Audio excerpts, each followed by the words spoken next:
Miss Jane. I want to show you a safe spot in a classroom.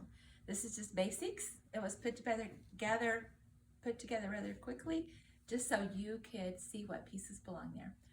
So the first thing I would do when I walk into a safe spot is help the child calm. You wouldn't, and that you would do that by breathing, just breathing yourself and downloading calm into them. Once you feel like they're calm and they're ready to listen, there's some tools that you could use. If they need some more breathing, you could use the icons. They could choose an icon that they would like to use to breathe. There's also some little pillows if they need something to snuggle with and hug. And they could even help the pillow breathe. That would be comforting. So I have a question, Miss Jane. Okay. You said that when you come over here, you work with them on breathing to calm. So do you bring them over if they're unwilling, or how does that? No. Okay. No, if they're coming over unwillingly, it's not going to work. The first safe place is actually you. And you're going to teach them the skills, some of the breathing skills, before you even get to the safe place. Okay, so they would typically, hopefully, know the skills before you bring them over here. At least the beginning, at least the breathing skills. Okay. That would be something you might even take time to do a circle time, or not a circle time, but a morning message, or a large group, or even a small group. Focus around things that are in the safe spot and how you use them. Okay. So another thing that you could do in the safe spot is get them to tell you how they feel. Help them figure out what their body's saying and how they're feeling. And I didn't have any feeling buddies to share with you today, but we do have feeling faces. And you could draw their attention to the feeling faces and ask them, are you feeling angry? Which face looks like your face? What do you think best? How do you think you feel? And you could even notice how their face is looking. Mirror for them to help them if they can't figure that out. So you don't tell them how they feel or label it. You let them find theirs and then they identify how they feel? Well, I think it depends on the situation. If they're having trouble labeling it, yes, you can say, oh, your face is telling me you're feeling sad. Mm-hmm. Okay. You could try that. It's going to depend on the child, and it's going to depend on their level and your level of understanding. Okay. So that's one thing you can do over here. And the other thing is, I love you rituals. Here's 4 right here. Wonderful woman. Breathing arms, that's more about the breathing. Oh, we got 2 wonderful women. I didn't notice that. Sorry about that. And a story hand. Do I love you ritual with them. You can make your own icons if you want to. These were just something that were handy. Icons that the child, that I love you rituals that the child knows, or that you know. So it's a more natural experience or activity for them to help them calm. There's a pillow if they want a pillow. I have a blanket if they feel like they need to. I'm sitting on the blanket. If they feel like they want to wrap up and feel safe in the blanket, you can have a small blanket. But I wouldn't have too many things in the safe spot to begin with until you have a good understanding of how it works and the pieces of it, and the child has a little bit better understanding. They need to understand this is not a play place.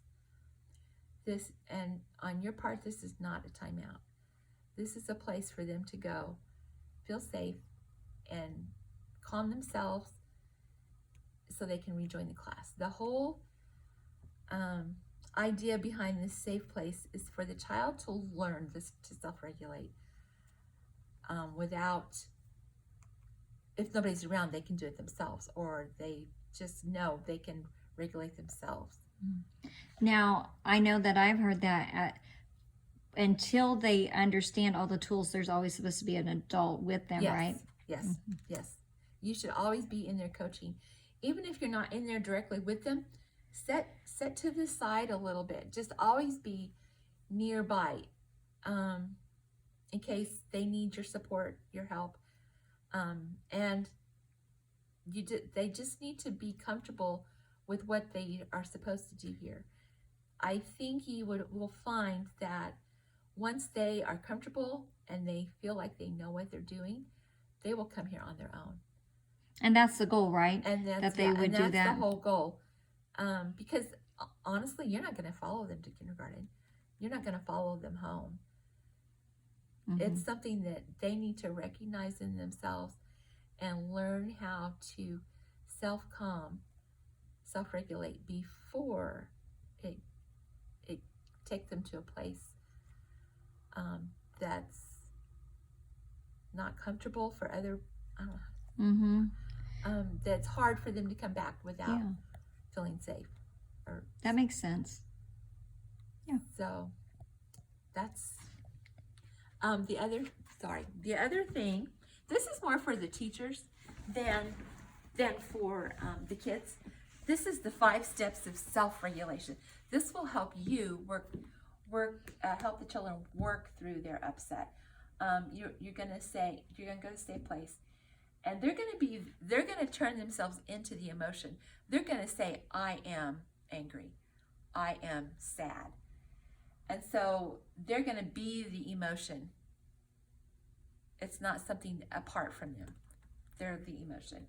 The next thing you want to do is to calm, and that's the breathing. That's where the breathing comes in. There's the standard star, pretzel, drain, balloon that Conscious Discipline suggests, but you can make up your own breathing ways. The kids might have something they want to do, and that gets them calm. They're calm. Their body is calm. They're willing to listen. Hopefully you've made eye contact by then, so you can make that connection.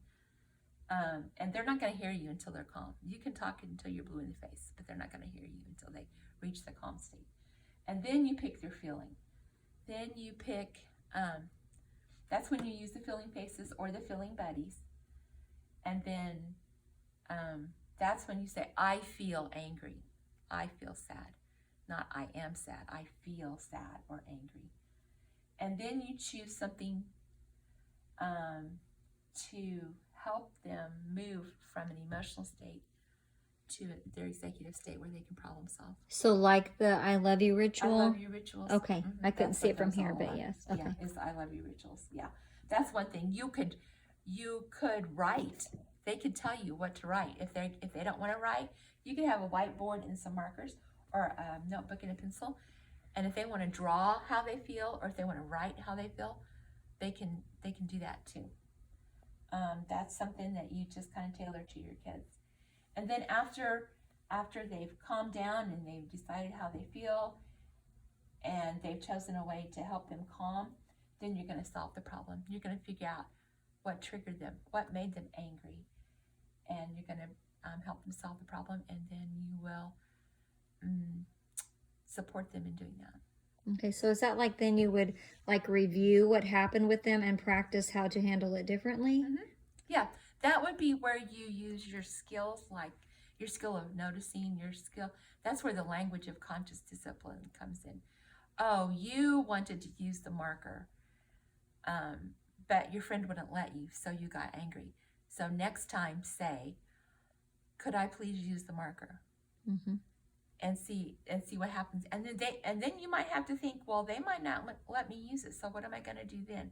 It's just all a process, and it all takes the teachers or the adults coaching the child through that, and not doing it just once or twice, but consistently doing it, so they learn and recognize what their body's telling them and how they're feeling, so they can eventually solve the problem themselves.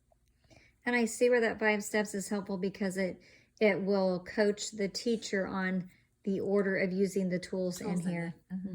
Yeah. So that's that. I mean, this is just a basic. There's so much more to it, but that's a journey. That's a journey that you have to go through first. That's Miss Jane's phone, everybody. So if Sorry. you're watching this, her Yeah. phone is going off her text message. Sorry about that. So that's a journey that you have to make so you can help the child make that journey. All right. Thank you, Miss Jane. You're welcome.